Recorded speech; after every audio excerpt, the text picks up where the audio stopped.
Paris, c'était vraiment pas du tout la vie que je voulais parce que ça me rappelait mon passé, qui était un peu trop lourd. J'ai un passé de 20 ans de drogue, dû à une vie un peu rocambolesque. Et donc il y a un moment où, après 2 TS et une overdose, j'ai vraiment décidé d'arrêter.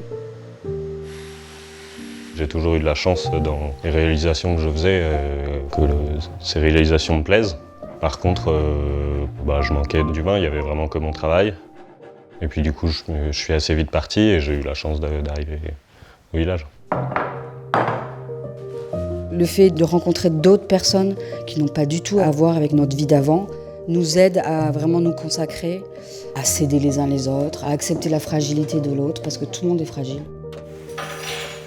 On partage vraiment une vie quasi de famille, de fraternité, à partager avec des personnes qu'on aime vraiment.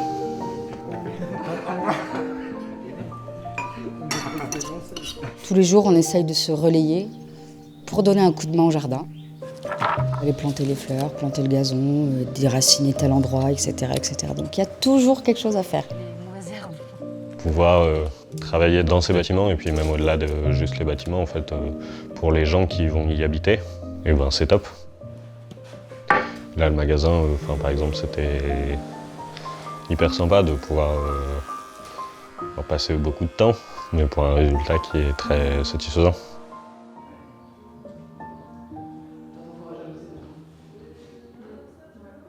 Depuis que je suis au village François, oui, il y a beaucoup de choses qui ont avancé positives.